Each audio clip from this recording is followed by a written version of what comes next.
राजा विक्रमादित्य और शनिदेव की कथा। ओम सम शनचराय नमः। आज हम आपको श्री शनिदेव जी का और विक्रमादित्य जी की साढ़ेसाती के बारे में कहानी सुनाने जा रहे हैं। अगर आप इस चैनल पर पहली बार आए हैं तो इस चैनल को सब्सक्राइब कर ले और वीडियो को लाइक करना ना भूले और वीडियो को अंत तक देखिए। अब कहानी शुरुआत करते हैं। एक बार सभी ग्रह एक साथ इकट्ठे हुए और आपस में बातें करने लगे। कुछ विषयों पर बात करते करते वो एक विषय पर आकर रुक गए कि सबसे सम्मानित ग्रह कौन सा है। वो सब आपस में तर्क वितर्क करने लगे लेकिन कोई नतीजा नहीं निकला। इसलिए उन्होंने इंद्रदेव के पास जाने का विचार किया। तो सभी ग्रह इंद्रदेव के पास गए और वो भी विस्मय में पड़ गए, क्योंकि अगर वो किसी को ऊंचा नीचा दिखाएंगे तो किसी भी ग्रह का कोप उन पर गिर सकता था। कुछ देर बाद विचार करने के बाद इंद्र देव ने कहा, मान्यवरों, मैं इस प्रश्न का उत्तर देने में असमर्थ हूँ, लेकिन उज्जयिनी नगर में विक्रमादित्य नाम का राजा है जो आपके प्रश्न का उत्तर दे सकता है। इस तरह इंद्रदेव के कहने पर सभी ग्रह राजा विक्रम के दरबार में गए। विक्रमादित्य उस समय का सबसे पसंदीदा राजा था, क्योंकि वो अपने न्याय के लिए प्रसिद्ध था।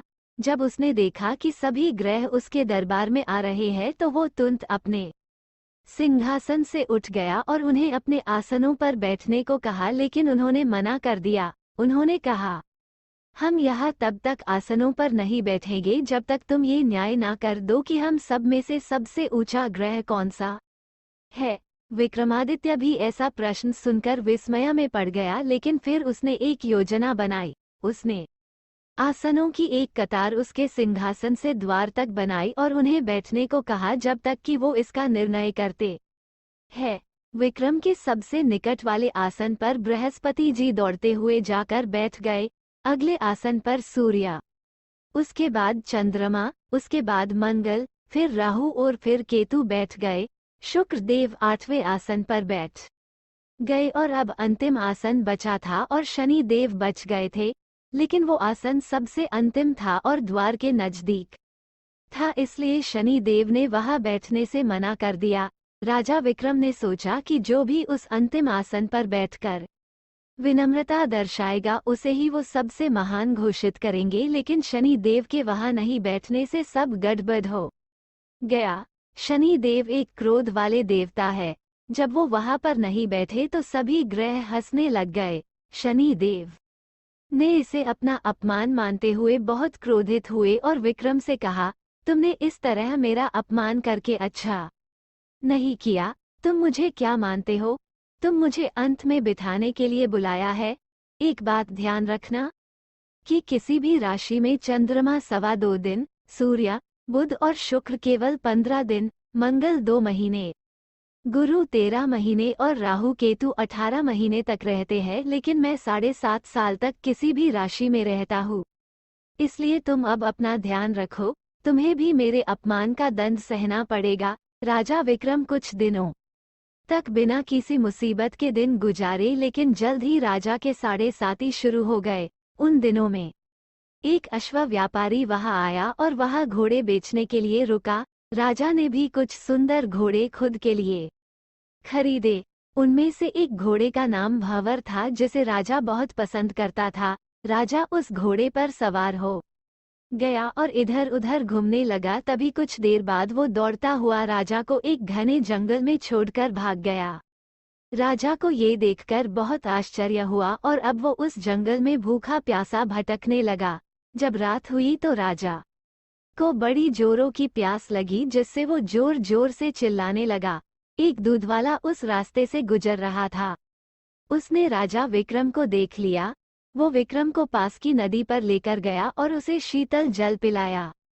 विक्रम बहुत प्रसन्न हुआ और उसने उस दूधवाले को अपनी सोने की अंगूठी निकालकर दे दी और कहा, मैं उज्जैन रहता हूँ और रास्ता भटक गया हूँ, क्या तुम मुझे रास्ता बता सकते हो?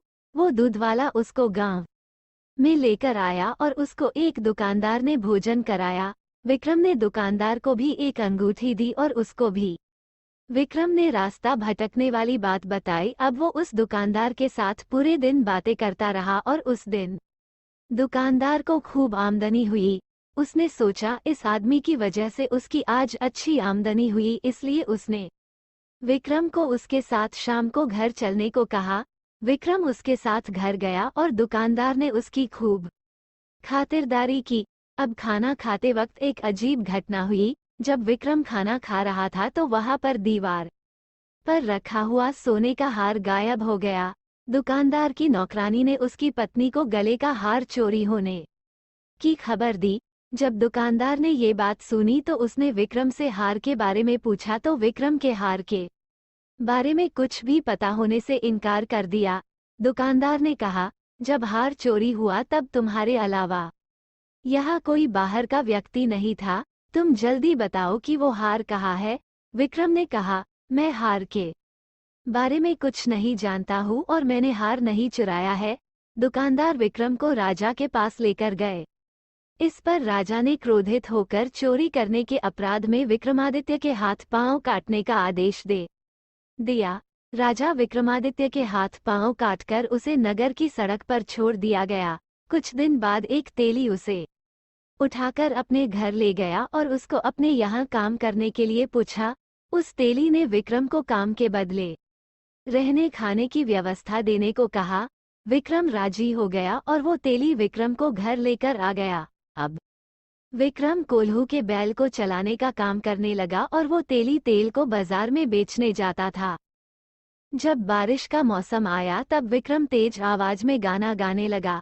उसकी आवाज पास ही राजा के महल तक पहुंच गई और राजकुमारी इस मधुर स्वर पर मोहित हो गई। उसने अपनी दासी को भेजकर उस आदमी का पता लगाने को कहा। दासी वहां गई और उसने राजकुमारी को बताया कि एक नौजवान अपनी आंखें बंद कर गा रहा था। ये सुनकर राजकुमारी मोहिनी रथ पर सवार उस तेली के घर के पास से गुजरी। उसने मेघ मल्हार सुना तो उसे बहुत अच्छा लगा और दासी को भेजकर गाने वाले को बुला लाने को कहा। दासी ने लौटकर राजकुमारी को अपंग राजा के बारे में सब कुछ बता दिया।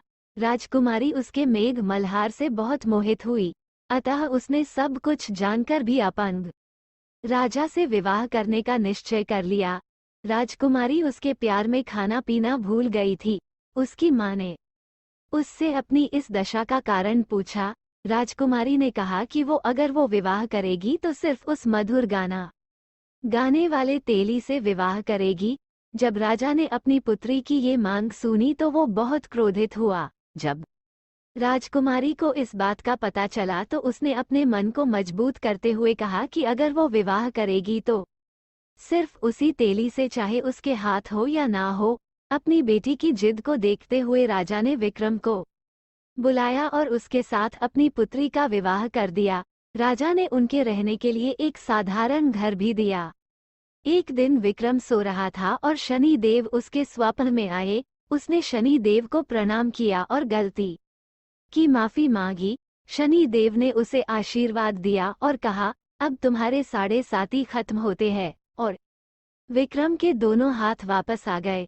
विक्रम ने अपनी पत्नी को नहीं जगाया और सुबह उसकी पत्नी उसके दोनों हाथ देखकर बहुत खुश हुई। राजा को भी इस खबर का पता चल गया तो वो भी विक्रम को देखने आया और उसने बताया कि वो शनि देव का कोप झेल रहा था और उन्हीं की दयालुता से उसके दोनों हाथ वापस आ गए। तब उसने राजा को अपना पूरा परिचय दिया। विक्रम का परिचय सुनकर राजा उसके चरणों में गिरकर क्षमा मांगने लगा। जब दुकानदार को इस बात का पता चला तो वो भी दौड़ता हुआ विक्रम के चरणों में गिर गए। विक्रम ने उस दुकानदार से कहा, घर जाओ, तुम्हें तुम्हारा हार वापस वही मिल जाएगा।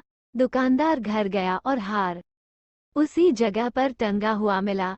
विक्रम ने राजा को वापस अपने प्रदेश लौटने को कहा। राजा ने उसे उपहार स्वरूप कई घोड़े, हाथी और दासियां देकर विदा किया। विक्रमादित्य की जनता अपने राजा के वापस लौटने पर बहुत प्रसन्न हुई। विक्रम ने अब नवग्रह की पूजा की और शनि देव को सबसे उच्च स्थान दिया। उस समय उन्हें अपनी भूल का आभास हुआ। तत्क्षण सम्राट विक्रमादित्य ने शनि देव से क्षमा याचना की। शनि देव बड़े ही दयालु हैं, उन्होंने सम्राट विक्रमादित्य को माफ कर दिया। तब सम्राट ने शनिदेव से विनती की कि जिस तरह उन्होंने सम्राट की परीक्षा ली उस तरह किसी को दुख और दर्द नहीं देंगे। शनिदेव ने सम्राट की याचिका स्वीकार्य की। वर्तमान समय में शनिदेव किसी व्यक्ति की कठिन परीक्षा नहीं। अगर आपको जानकारी अच्छी लगी हो तो इस वीडियो को कमेंट करें, लाइक और शेयर करें। अगर आप इस चैनल पर नए हैं तो चैनल को सब्सक्राइब कर ले ताकि आपको एक नई जानकारी प्राप्त होती रहे। देते हैं, प्रेम से बोलो जय शनि देव। ओम सम शनिचराय नमः।